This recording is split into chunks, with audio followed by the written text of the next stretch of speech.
ಅನೀಶ್ ಅವ್ರು ಇಷ್ಟೆಲ್ಲ ನಗಿಸ್ತಾರೆ, ಹೇಳ್ಕೊಳಕ್ಕಾಗದೇ ಇರುವಂತಹ ನೋವುಗಳೇನಾದರೂ? ಈಗ ಎಲ್ಲ ಕಡೆ ಹೇಳಿದ್ದೀನಿ ನಾನು, ಹಾಗಾಗಿ ಏನು ತೊಂದರೆ ಇಲ್ಲ. ಹೇಳ್ಕೊಳಕ್ ಆಗದೆ ಇರುವಂತ ನೋವಿಲ್ಲ. ಈಗ ನಮ್ಮ ಗೆಳೆಯರ ಬಳಗ ಇರೋದ್ರಿಂದ ಅಥವಾ ನಮ್ಮ ಯಾರಾದ್ರೂ ತುಂಬಾ ಕ್ಲೋಸ್ ಇರೋದ್ರಿಂದಾಗಿ ನಮ್ಗೆ ಈಗ ಮತ್ತೆ ಮೆಚುರಿಟಿ ಇರುತ್ತೆ, ಅದನ್ನ ಹುದುಗಿಸಿಟ್ಕೊಂಡ್ರೆ ತುಂಬಾ ನೋವು ಜಾಸ್ತಿ ಇರ್ತದೆ. ಹಾಗಾಗಿ ನಮ್ಮ ತುಂಬಾ ಒಡನಾಟ ಇರುವವರಿಗೆಲ್ಲ ನಾವು ಹಂಚ್ಕೋಬೇಕು.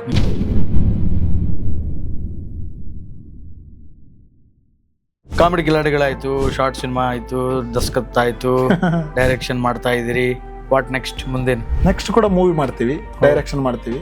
ನಾನು ದಸ್ಕತ್ ಮಾಡುವಾಗ ನಾವು ಒಂದು ಡಿಸೈಡ್ ಮಾಡಿದ್ವಿ ನಮ್ಮ ಟೀಮಲ್ಲಿ, ಒಂದು ವೇಳೆ ಈ ಸಿನಿಮಾ ಗೆಲ್ಲದೆ ಇದ್ರೆ ನಾವು ನೆಕ್ಸ್ಟ್ ಸಿನಿಮಾ ಮಾಡೋದು ಬೇಡ ಅಂತ. ಹೊಸದಾಗಿ ಸಿನಿಮಾಗೆ ಬರೋರಿಗೆ ಅಥವಾ ಹೊಸದಾಗಿ ಡೈರೆಕ್ಷನ್ ಮಾಡ್ತೀನಿ ಅಂತ ಬರೋರಿಗೆ, ಆಕ್ಟಿಂಗ್ ಮಾಡ್ತೀನಿ ಅಂತ ಬರೋರಿಗೆ ಫೈನಲಿ ಏನು ಹೇಳಕ್ಕೆ ಇಷ್ಟಪಡ್ತೀರಿ? ಅದ್ರ ಅನುಭವದ ಮಾತೇನಂದ್ರೆ ಟ್ರೈ ಮಾಡ್ಬೇಕಷ್ಟೇ, ಒಂದೇ ವರ್ಡ್. ನಾವು ಟ್ರೈ ಮಾಡಿ ಮಾಡಬೇಕು, ದೆನ್ 100% ಅದಕ್ಕೆ ಕೊಡಬೇಕು. ಆ ಜನದ ಸುದ್ದಿಗೆ ನಾವು ಹೋಗುದು ಬೇಡ.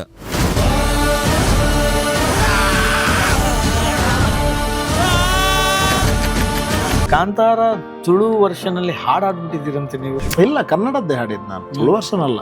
ಅದು ತುಳು ಫಸ್ಟ್ ಒಂದು 2 ವರ್ಡ್ ಸಿನಿಮಾದಲ್ಲೂ ಇದೆ, ಅದು ತುಳು ವರ್ಡ್. ತುಳು ವರ್ಡ್ ಮತ್ತೆ ಆಲ್ಮೋಸ್ಟ್ ತುಳು ವರ್ಡ್ಗಳನ್ನ ಅಲ್ಲಲ್ಲಿ ಯೂಸ್ ಮಾಡಿದ್ದಾರೆ.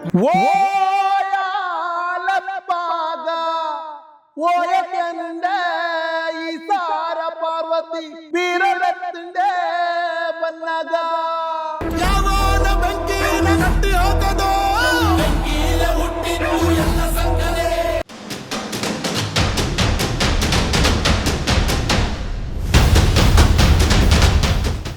ನೈಸ್. ಕಾಂತಾರ ಸಿನಿಮಾ ಬಗ್ಗೆ ಮಾತಾಡ್ತಿದ್ವಿ. ಕಾಂತಾರ ತುಳು ವರ್ಷನಲ್ಲಿ ಹಾಡಾಡ್ಬಿಟ್ಟಿದ್ದೀರಂತೆ ನೀವು? ಇಲ್ಲ, ಕನ್ನಡದ್ದೇ ಹಾಡಿದ್ ನಾನು, ತುಳು ವರ್ಷನ್ ಅಲ್ಲ.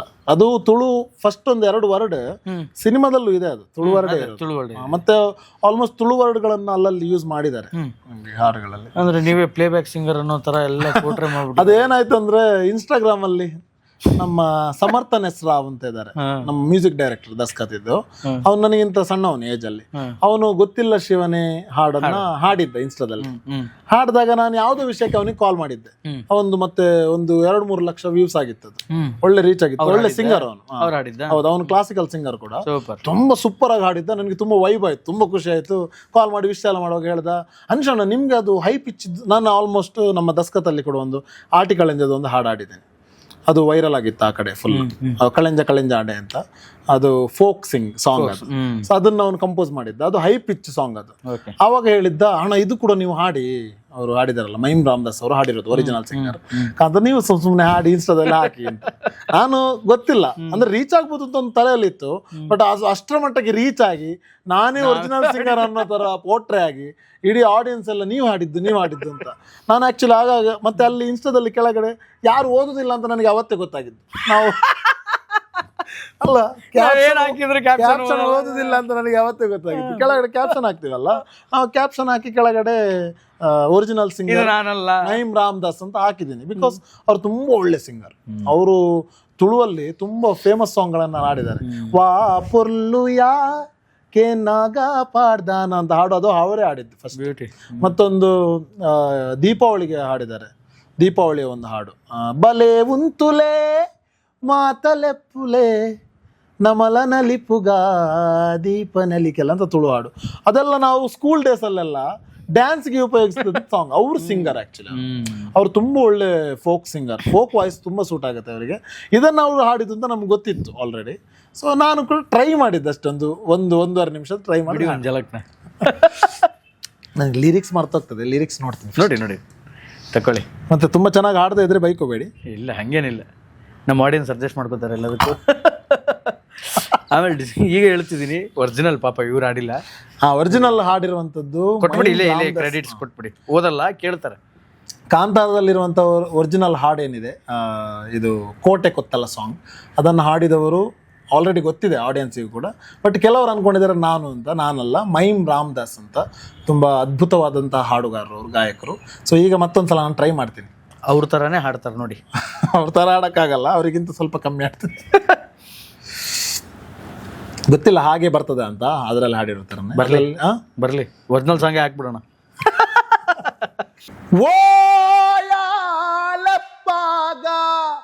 ಓಯಕೆನುಂಡೆ ಈ ಸಾರ ಪಾರ್ವತಿ ಬೀರಲೆತ್ತುಂಡೆ ಬಂದಾಗ ಯಾವನ ಬೆಂಕಿನ ಕಟ್ಟಿ ಹಾಕೋನೋ ಬೆಂಕಿಲೆ ಹುಟ್ಟಿದ್ದು ಎಲ್ಲ ಸಂಕಲೆ ಯಾವನ ಕಾಂತಾರ ಮುಟ್ಟ ಬಂದದೋ ಊರೆಲ್ಲ ನಿರ್ನಾಮ ಕಾಡು ಕತ್ತಲೆ ಓ ಕೋಟೆ ಕೊತ್ತಲ ಕಟ್ಟಿ ಮೆರೆಯೋ ಊರಾದೊರೆ ಕಾಡು ಹೇಳಿದೆ ಎಚ್ಚರ ಕಾಡ ಬೆಂಕಿಯೂ ಊರ ನೋಡ ಬಂದಿದೆ ತಡೆಯಾರದು ಕಾಲು ತೊಳೆದು ಸ್ವಾಗತ ಮಾಡುವಾಗ ಸಾಗರ ಜೋರಾಗಿ ಕೂಗಿ ಹೇಳು ಎಚ್ಚರ ಆಹಾ ಆಹಾ ಹಾ ಅಷ್ಟೇ ಸುಸ್ತಾಯ್ತು ಬ್ಯೂಟಿ.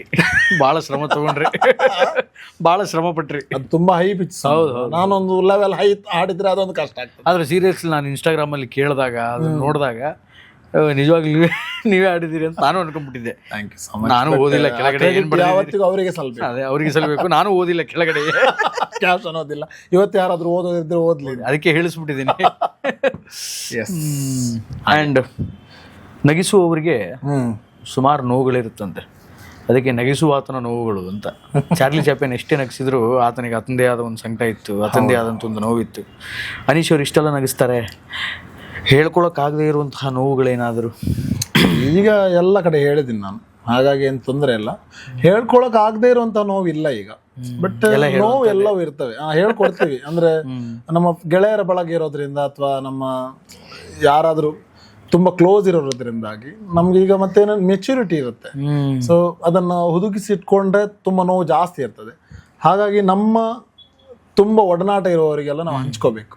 ಆಗ ಅಲ್ಲೊಂದು ಸಣ್ಣ ಖುಷಿ ಸಿಗ್ತದೆ, ಅವರು ನಮ್ಗೆ ಸಾಂತ್ವನ ಹೇಳ್ತಾರೆ ಅನ್ನೋ ಕಾರಣಕ್ಕೆ. ಮತ್ತೆ ಇನ್ನೊಂದೇನು ಅಂತಂದ್ರೆ ನಮ್ಮ ಪೇರೆಂಟ್ಸ್, ಅಪ್ಪ ಅಮ್ಮ. ಸೊ ಎಕ್ಸಾಂಪಲ್ ಈಗ ನನ್ನ ಲೈಫ್ಗೆ ಅವರು ತುಂಬಾ ಸ್ಟ್ರಾಂಗ್ ಪಿಲ್ಲರ್ಗಳು. ಸೊ ಇವತ್ತೀಗ ನನಗೆ 32 ವರ್ಷ ಆಯ್ತು. 32 ವರ್ಷದಿಂದ ನನ್ನನ್ನು ಮಗುವಾಗೇ ನೋಡ್ತಿದ್ದಾರೆ ಅವರು. ಅಂದ್ರೆ ನನ್ನ ಆಗು ಹೋಗುಗಳು, ನನ್ನ ಕಷ್ಟ ಏನಿದೆ ಅದನ್ನ ಅವ್ರು ಕೇಳ್ತಾರೆ. ನಾನು ಕೇಳಿದ್ದೀನಿ ಎಲ್ಲೋ ಗೊತ್ತಿಲ್ಲ, ಹೇಗಿದ್ದೀರಿ, ಹೇಗಾಗ್ತದೆ ಅಂತ. ಬಟ್ ಅವರು ದಿನಾ ಕಾಲ್ ಮಾಡ್ತಾರೆ. ಎಲ್ಲಾದ್ರೂ ಹೊರಗಡೆ ಹೋದಾಗ ದಿನದಲ್ಲಿ ಒಂದು 3-4 ಸಲ ಆದ್ರೂ ಅಮ್ಮ ಕಾಲ್ ಮಾಡ್ತಾರೆ ನನಗೆ, ಏನ್ ಮಾಡ್ತಿದ್ಯಾ, ಹೇಗಿದ್ಯಾ ಅಂತ. ನಾನಾಗ ಒಂದೊಂದ್ಸಲ ಕೋಪ ಮಾಡ್ಕೊಳ್ಳೋದಿದೆ, ಎಷ್ಟು ಪದೇ ಪದೇ. ಬಟ್ ಸಡನ್ ನಾನು ಸಮಾಧಾನ ಆಗ್ತೀನಿ, ಕೋಪ ಮಾಡ್ಕೋಬಾರ್ದು ಅಂತ. ಈಗ ನನಗೆ ಆ ಮೆಚುರಿಟಿ ಬಂದಿದೆ. ಮೊದಲು ಕೋಪ ಮಾಡ್ಕೋತಿದ್ದೆ, ಅಂದ್ರೆ ಕಾಲೇಜ್ ಲೈಫಲ್ಲೆಲ್ಲ. ಬಟ್ ಈಗ ವ್ಯಾಲ್ಯೂ ಗೊತ್ತಾಗಿದೆ, ಯಾಕೆ ಅವ್ರು ನಮ್ಗೆ ಅಷ್ಟು ಕಾಳಜಿ ಮಾಡ್ತಾರೆ, ಯಾಕೆ ಅವ್ರು ನಮ್ಮನ್ನ ಅಷ್ಟೊಂದು ಪ್ರೀತಿ ಮಾಡ್ತಾರೆ ಅಂತ. ಸೊ ಅವರಿಗೆ ಮಕ್ಕಳು ಬೇಕು, ಮಕ್ಕಳ ಅಭಿವೃದ್ಧಿಯನ್ನು ಅವ್ರು ನೋಡ್ಬೇಕು, ಮಕ್ಕಳ ಒಂದು ಏನ್ ಹೇಳ್ತೀರಿ ಎತ್ತರವಾದ ಸ್ಥಾನ ನೋಡ್ಬೇಕು ಅಂತ. ಸೊ ಹಾಗಾಗಿ ನಾನು ಅಪ್ಪ ಅಮ್ಮನಿಗೆ ತುಂಬಾ ಯಾವಾಗಲೂ ಆಭಾರಿಯಾಗಿರ್ತೀನಿ. ಇವತ್ತಿಗೂ ನಾನು ಇಷ್ಟು ಮಾತಾಡ್ತಿದ್ದೀನಿ ಅಂದ್ರೆ, ಅಥವಾ ಇಷ್ಟು ದೊಡ್ಡ ಮಟ್ಟ ಗೊತ್ತಿಲ್ಲ ಆಗಿದೆಯಲ್ವ ಅಂತ. ಸೊ ಹೋಗ್ತಾ ಇದ್ದೀನಿ ಅಂದ್ರೆ ಅದಕ್ಕೆ ಕಾರಣ ಅವರು. ಸೊ ಯಾವತ್ತಿಗೂ ಅದನ್ನ ನನಗೆ ಮರೆಯೋದಕ್ಕಾಗ. ಹಾಗಾಗಿ ನೋವಿದ್ರೂ ಕೂಡ ನನಗೆ ಅವರ ಮುಖ ನೋಡುವಾಗ ಮರೀತದೆ. ಬ್ಯೂಟಿ. ಕಾಮಿಡಿ ಕಿಲಾಡಿಗಳಾಯ್ತು, ಶಾರ್ಟ್ ಸಿನಿಮಾ ಆಯ್ತು, ದಸ್ಕತ್ ಆಯ್ತು, ಡೈರೆಕ್ಷನ್ ಮಾಡ್ತಾ ಇದ್ದೀರಿ. What next? ಮುಂದೇನು? ನೆಕ್ಸ್ಟ್ ಕೂಡ ಮೂವಿ ಮಾಡ್ತೀವಿ, ಡೈರೆಕ್ಷನ್ ಮಾಡ್ತೀವಿ. ನಾನು ದಸ್ಕತ್ ಮಾಡುವಾಗ ನಾವು ಒಂದು ಡಿಸೈಡ್ ಮಾಡಿದ್ವಿ ನಮ್ಮ ಟೀಮಲ್ಲಿ, ಒಂದು ವೇಳೆ ಈ ಸಿನಿಮಾ ಗೆಲ್ಲದೆ ಇದ್ರೆ ನಾವು ನೆಕ್ಸ್ಟ್ ಸಿನಿಮಾ ಮಾಡೋದು ಬೇಡ ಅಂತ ಫಿಕ್ಸ್ ಆಗಿದ್ವಿ ನಾವು. ನೀವು ಸಿನಿಮಾ ಮಾಡಬೇಕು ಅಂತ ದೇವರಿಗೆ ಅನ್ಸಿದೆ. ನಾವು ಹೇಳಿದ್ವಿ ಟೀಮಲ್ಲಿ, ನಾವು ಈ ಸಲ ಗೆಲ್ಬೇಕು. ಒಂದು ವೇಳೆ ಗೆಲ್ಲದೆ ಇದ್ರೆ ಅಂದ್ರೆ ದುಡ್ಡು ಬರೋದೇ ಗೆಲುವು. ಅದರಲ್ಲಿ ಸಿನಿಮಾದಲ್ಲಿ ಗೊತ್ತಲ್ಲ, ಹೆಸರು ಬರುತ್ತೆ, ಹಾಕಿದ್ದಾದ್ರೂ ಬರಬೇಕು, ಇನ್ನು ಒಂದ್ ಸ್ವಲ್ಪ ಪ್ರೊಡ್ಯೂಸರ್ಗೆ ಲಾಭ ಆದ್ರೂ ಆಗಬೇಕು. ಒಂದು ವೇಳೆ ಅದು ಆಗದೆ ಇದ್ದಾಗ ನಾವು ಪಕ್ಕ ಇಂಡಸ್ಟ್ರಿ, ಅಂದ್ರೆ ನಾವು ಇಂಡಸ್ಟ್ರಿಗೆ ಎಂಟ್ರಿ ಆಗಿ ಒಂದು 50 ವರ್ಷ ಆಗಿಲ್ಲ, ಬಟ್ ಕೆಲವೊಂದ್ಸಲ ಬರುತ್ತಲ್ಲ ತಲೆಗೆ, ಸುಮ್ನೆ ಏನಕ್ಕೆ ಅನ್ನೋ ತರ ಫೀಲ್. ಸೊ ರಿಸ್ಕ್ ಬೇಡ, ನಾವು ಕ್ವಿಟ್ ಮಾಡೋಣ ಇದನ್ನ, ನೆಕ್ಸ್ಟ್ ಏನಾದ್ರು ಟ್ರೈ ಮಾಡೋಣ, ಬೇರೆ ಏನಾದ್ರು ವರ್ಕ್ ಅಂತ. ಸೊ ದೇವ್ರ ದಯೆಯಿಂದ ಇಲ್ಲ, ನೀವು ಇನ್ನೊಂದು ಸಿನಿಮಾ ಮಾಡಿ ಅಂತ ದೇವರು ಆಶೀರ್ವಾದ ಮಾಡಿದ್ದಾರೆ. ಸೊ ಈಗ ನಮಗೆ ದೇವ್ರ ದಯೆಯಿಂದ ನಮ್ಮ ಟೀಮ್ಗೆ ದಸ್ಕತ್ ಮೂಲಕ ಒಂದಷ್ಟು ಪ್ರೊಡ್ಯೂಸರ್ಗಳು ಅಪ್ರೋಚ್ ಸಿಕ್ಕಿದೆ, ನಾವು ಅಪ್ರೋಚ್ ಮಾಡಿದೀವಿ, ಅವ್ರ ಕಡೆಯಿಂದಲೂ ಸಿಕ್ಕಿದೆ. ಹಾಗಾಗಿ ತುಂಬಾ ಯೋಚನೆ ಮಾಡಿ ಹೆಜ್ಜೆ ಇಡ್ತಾ ಇದೀವಿ. ಸೊ ಈಗಾಗಲೇ ನಮ್ದು ಒಂದು 2 ಸಿನಿಮಾ, ಅಂದ್ರೆ ನಾನು ಆಗ್ಲೇ ಹೇಳಿದಾಗೆ ರೆಡಿ ಆಗಿದೆ, ಅನೌನ್ಸ್ ಆಗ್ಬೇಕಷ್ಟೇ. ಉತ್ತರ ಕರ್ನಾಟಕ ಹೌದು. ಮತ್ತೆ ಇನ್ನೊಂದು ನಮ್ಮ ಒಂದು ಸ್ಕೂಲ್ ಮಕ್ಕಳದ್ದೊಂದು ಕಂಟೆಂಟ್ ಮಾಡಿದ್ವಿ, ಅದು ಸ್ಮಿತೇಶ್ ಅಂತ ಅವ್ರು ಡೈರೆಕ್ಷನ್ ಮಾಡಿದ್ದಾರೆ. ತುಂಬಾ ಚೆನ್ನಾಗಿ ಬಂದಿದೆ. ಅದು ಕೂಡ ಟೈಟಲ್ ರಿವೀಲ್ ಆಗಿಲ್ಲ. ಸೊ ನೆಕ್ಸ್ಟ್ ಒಂದು ಕಮರ್ಷಿಯಲ್ ಸಿನಿಮಾ ಮಾಡ್ಬಿಡಿ ಇಲ್ಲಿ ಎಕ್ಸ್ಕ್ಲೂಸಿವ್ ಆಗಿ. ಅದು ಎಕ್ಸ್ಕ್ಲೂಸಿವ್ ಆಗಿ ಪ್ರೊಡ್ಯೂಸರ್ ಹತ್ರ ಪರ್ಮಿಷನ್ ಕೇಳಬೇಕು, ಡೈರೆಕ್ಟರ್ ಹತ್ರ ಕೇಳಬೇಕು, ಮತ್ತೆ ಆರ್ಟಿಸ್ಟ್ಗಳ ಹತ್ರ ಎಲ್ಲ ಹೇಳಿ ಅನೌನ್ಸ್ ಮಾಡ್ತೀವಿ. ಇಲ್ಲೇ ಅನೌನ್ಸ್ ಮಾಡೋಣ ನೆಕ್ಸ್ಟ್. ಸೊ ನೆಕ್ಸ್ಟ್ ಒಂದು ಕನ್ನಡ ಸಿನಿಮಾ ಮಾಡ್ತಾ ಇದೀವಿ, ಕಮರ್ಷಿಯಲ್ ಸಿನಿಮಾವನ್ನ. ಸೊ ಆದಷ್ಟು ಬೇಗ ಅದು ಕೂಡ ಅನೌನ್ಸ್ ಮಾಡ್ತೀವಿ. ಸೂಪರ್, ಒಳ್ಳೇದಾಗ್ಲಿ. ಎಲ್ಲ ನಿಮ್ಮ ಸಪೋರ್ಟ್ ಅಷ್ಟೇ. ಖಂಡಿತ. ನನ್ನ ತುಂಬಾ ಬಿಯಾಂಡ್ ಲಿಮಿಟ್ಸ್ ಅಲ್ವಾ, ಬಿಯಾಂಡ್ ಲಿಮಿಟ್ಸ್ ಅಲ್ಲಿ ಮಾತಾಡ್ಸಿದ್ರಿ. ಸೊ ನಾನು ಅದೇ ಹೇಳಿದ್ನಲ್ಲ, ಕೆಲವೊಂದ್ಸಲ ಮಾತಾಡಿದೇನಾದ್ರು ತಪ್ಪಿದ್ರೆ ಕಟ್ ಮಾಡಿ ಬಿಸಾಕಿ, ಇಲ್ಲ ಚೆನ್ನಾಗಿದ್ರೆ ಹಾಗೆ ಇಟ್ಕೊಳ್ಳಿ. ಹಾಗೇನಿಲ್ಲ. ಮತ್ತೆ ನೀವು ಕೂಡ ತುಂಬಾ ಚೆನ್ನಾಗಿ ನನ್ನನ್ನು ಮಾತಾಡ್ಸಿದ್ರಿ. ಇದು ಈ ಚಾರ್ ಎಲ್ಲ ತುಂಬಾ ಚೆನ್ನಾಗಿ ಮಾತಾಡ್ಸುತ್ತೆ ಅನ್ಸುತ್ತೆ ಮೋಸ್ಟ್ಲಿ. ಚೇರ್ ಚೆನ್ನಾಗಿದೆ ಇದು. ನಮ್ಮ ಸಾಹೇಬ್ರು ನಮ್ಮ ಓನರ್ ಹೇಳಿ ಮಾಡಿಸಿದ್ದಾರೆ ಇದನ್ನ. ಅದೇ ಮಾತು ಚೆನ್ನಾಗಿ ಬರಲಿ, ಅದಕ್ಕೆ ಇಲ್ಲಿ ಕೂತು ಹಾಗಾಗಿ ಆರಾಮಾಗಿ ಸ್ಮೂತ್ ಆಗಿತ್ತು ಮಾತು. Thank you so much. ಹೇಳಿ ಬೇರೆ ಮತ್ತೆ. ಹೊಸದಾಗಿ ಸಿನಿಮಾಗೆ ಬರೋರಿಗೆ ಅಥವಾ ಹೊಸದಾಗಿ ಡೈರೆಕ್ಷನ್ ಮಾಡ್ತೀನಿ ಅಂತ ಬರೋರಿಗೆ, ಆಕ್ಟಿಂಗ್ ಮಾಡ್ತೀನಿ ಅಂತ ಬರೋರಿಗೆ ಫೈನಲಿ ಏನು ಹೇಳಕ್ಕೆ ಇಷ್ಟಪಡ್ತೀರಿ? ಅದೇ, ನಾನೇನು ಹೇಳೋಷ್ಟು ದೊಡ್ಡ ಜನ ಅಲ್ಲ, ಅದೊಂದು ಎಲ್ಲ ಕಡೆ. ಆದ್ರೂ ನಿಮ್ಮ ಅನುಭವದ ಮಾತು. ಆದ್ರೂ ಅನುಭವದ ಮಾತು ಏನಂದ್ರೆ ಟ್ರೈ ಮಾಡ್ಬೇಕಷ್ಟೇ, ಒಂದೇ ವರ್ಡ್. ನಾವು ಟ್ರೈ ಮಾಡಿ ಮಾಡಬೇಕು, ದೆನ್ 100% ಅದಕ್ಕೆ ಕೊಡಬೇಕು. ಕೆಲವೊಂದು ಮೊನ್ನೆ ತಾನೇ ಒಂದು ಎಕ್ಸಾಂಪಲ್, ನಮ್ಮ ಫ್ರೆಂಡಿಗೆ ಒಂದು ಕಾಲ್ ಬಂತು, ಒಂದು ಪ್ರೊಡ್ಯೂಸರ್ ಇದ್ರೆ ಹೇಳಿ, ಇಷ್ಟು ಬಜೆಟ್ ಇದೆ, ಇಷ್ಟಂದ್ರೆ ಸಣ್ಣ ಒಂದು ಬಜೆಟ್ ಇದೆ, ಎಕ್ಸಾಂಪಲ್ ಒಂದು 20 ಲಕ್ಷ ಬಜೆಟ್ ಇದೆ ಸರ್, ಸಿನಿಮಾ ಮಾಡ್ಲಿಕ್ಕಿದೆ, ಒಂದು ಪ್ರೊಡ್ಯೂಸರ್ ಇದ್ರೆ ಹೇಳಿ ಅಂತ. ಅದಕ್ಕೆ ಹೌದಾ ಏನು ಕಂಟೆಂಟ್? ಅದೇ ಸರ್, ಎಷ್ಟು ದಿವಸ ಶೂಟ್ ಬರುತ್ತೆ? 35 ದಿವಸ ಶೂಟ್. ಎಕ್ಸಾಂಪಲ್ ನೀವು ಯೋಚನೆ ಮಾಡಿ, ಅವ್ರದ್ದೊಂದು ತಲೆಯಲ್ಲಿ ಇಲ್ಲ, ಬೇರೆ ಏನೂ ಇಲ್ಲ, ಸಿನಿಮಾ ಮಾಡಬೇಕು ಅಂತ ಹೊರಟಿದ್ದಾರೆ. ಬೇರೆ ಏನು ಕೆಲಸ ಮಾಡ್ತೀರಿ ನೀವು? ಬೇರೆ ಏನಿಲ್ಲ, ಈಗ ಅದಕ್ಕೆ ಟ್ರೈ ಮಾಡ್ತಿದ್ದೀವಿ ನಾವು, ಪ್ರೊಡ್ಯೂಸರ್ ಹುಡುಕ್ತಾ ಇದ್ದೀವಿ, ಸಿನಿಮಾ ಮಾಡಬೇಕು ಅಂತ. ಇಷ್ಟು 20 ಲಕ್ಷದ್ದು. ಓಕೆ, 35 ದಿನ ಶೂಟ್. ನಿಮಗೆ 35 ದಿನ ಶೂಟಿಗೆ ಎಷ್ಟಾಗ್ತದೆ ಅಂತ ಕ್ಯಾಲ್ಕುಲೇಷನ್ ಇರಲ್ಲ ಕೆಲವರಿಗೆ. ಅದೇ ಹೇಳೋದು ನಾನು. ಅದಕ್ಕೆ ಟ್ರೈ ಮಾಡಬೇಕು, ದೆನ್ ಪ್ರಿಪೇರ್ ಆಗಬೇಕು ಅಂತ. ವಿದೌಟ್ ಪ್ರಿಪ್ರೇಷನ್ ಒಂದು ವೇಳೆ ನಾವು ಸಿನಿಮಾವಂತಲ್ಲ ಯಾವುದೇ ಕೆಲಸ ಮಾಡಿದ್ರು ಅದು ಪಕ್ಕ ಸಕ್ಸಸ್ ಆಗಲ್ಲ ನನ್ನ ಪ್ರಕಾರ. ಆಗ್ಬೋದೇನೋ ಅದೃಷ್ಟದ ಮೇಲೆ ಕೆಲವರಿಗೆ. ಈಗ 22 ದಿನದಲ್ಲಿ ಶೂಟ್ ಮಾಡಿದ್ರಲ್ಲ, ಎಷ್ಟಾಯ್ತು ಬಜೆಟ್? ಎಷ್ಟು ಮಾಡ್ಬೇಕು ಅಷ್ಟು ಮಾಡಿದ್ವಿ. ಅಲ್ಲ, ಅಂದಾಜು ಅಪ್ರಾಕ್ಸಿಮೇಟ್ ಒಂದು ಲೈನ್ ಆ ಕಡೆಯಿಂದ ಈ ಕಡೆ ಹೇಳೋದಾದ್ರೆ. ಅದು ಹೇಳ್ಬೇಡಿ ಅಂದಿದ್ದಾರೆ ಪ್ರೊಡ್ಯೂಸರ್.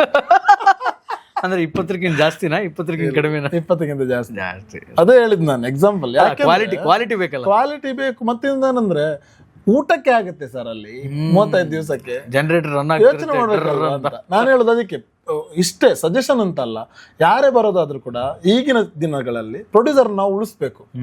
ನಮ್ಗೆ ನೆಕ್ಸ್ಟ್ ಅವರೇ ಪ್ರೊಡ್ಯೂಸ್ ಮಾಡೋ ತರ ಅವ್ರು ಹೇಳ್ಬೇಕು, ನಾನು ನಿಮ್ಗೆ ಮಾಡ್ತೀನಿ ನನ್ನ ಪ್ರೊಡ್ಯೂಸರ್, ಇನ್ನೊಂದು ಸಿನಿಮಾ ಅದು ದೇವರನ್ನ ನಿನ್ನ ಸಾಹಸ ಬೇಡ ಮಾರ ಅಂತ ಹೇಳಿ ಹೋಗೋ ತರ ಆಗ್ಬಾರ್ದು ಅಂತ. ಸೊ ಹಾಗಾಗಿ ಎಲ್ರಿಗೂ ಹೇಳೋದು ಅದೊಂದೇ, ನಾವು ಪ್ರಿಪೇರ್ ಆಗಬೇಕು. ಪ್ರಿಪೇರ್ ಆಗಿ ಸಿನಿಮಾ ಅಂತಲ್ಲ ಯಾವುದೇ ವಿಷಯಕ್ಕೆ ಇಳಿಯೋದಾದ್ರೂ ಕೂಡ ನಾವು ಸಕ್ಸಸ್ ಆಗ್ತೀವಿ ಅಂತ. Thank you. ಇಷ್ಟೊತ್ತು ಕೂತು ಸುಮಾರು ವಿಚಾರಗಳನ್ನು ಮಾತಾಡಿದಿರಿ, ಹೇಳ್ಕೊಂಡಿದ್ದೀರಿ, ಹಳೆಯ ನೆನಪುಗಳನ್ನೆಲ್ಲ ಮೆಲುಕು ಹಾಕಿದಿರಿ. Once again thank you so much. Thank you. ನಿಮ್ಗೂ ಕೂಡ ತುಂಬಾ ಖುಷಿ ಆಯ್ತು ನಿಮ್ಮ ಕ್ವಶನ್ಗಳಿಗೂ ಕೂಡ. Thank you so much. Beyond limits ಅಲ್ಲಿ ಕ್ವಶನ್ ಕೇಳಿದಾಗ ಯಾವ ಕಾಂಟ್ರವರ್ಸಿ ಕೇಳಿಲ್ಲ, ಬಿಯಾಂಡ್ ಲಿಮಿಟ್ಸ್ ಅಲ್ಲಿ ಏನು ಕಾಂಟ್ರವರ್ಸಿ ಮಾಡಿಲ್ಲ. ಆಫ್ ಕ್ಯಾಮ್ರಾದಲ್ಲಿ ಹೇಳಿದ್ರಿ ನೀವು ಅವಾಗಲೇ. ಅದು ಆಫ್ ಕ್ಯಾಮರಾದಲ್ಲಿ ಆಫ್ ಮಾಡಿದರೆ ಅಂತ ಗೊತ್ತಿಲ್ಲ. ಇರ್ಲಿ, thank you so much. Beyond limits ಅನ್ನ ಮೀರಿ ಜಗತ್ತಿನಾದ್ಯಂತ ಪ್ರಸರಿಸಲಿ. ಥ್ಯಾಂಕ್ ಯು ಕೂಡ ಥ್ಯಾಂಕ್ ಯು. ಒಟ್ಟಾರೆಯಾಗಿ ಇದು ಈ ಹೊತ್ತಿನ ವಿಶೇಷ. ಮುಂದಿನ ಇಂಟರ್ವ್ಯೂ ಅಲ್ಲಿ ಅಥವಾ ಮುಂದಿನ ಪಾಡ್ಕಾಸ್ಟ್ ಅಲ್ಲಿ ಮತ್ತೊಬ್ಬ ಅತಿಥಿಯೊಂದಿಗೆ ನಾನು ಬರ್ತೀನಿ. ಅಲ್ಲಿವರೆಗೂ ನೋಡ್ತಾ ಇರಿ ಬಿಯಾಂಡ್ ಲಿಮಿಟ್ಸ್. ನಮಸ್ಕಾರ.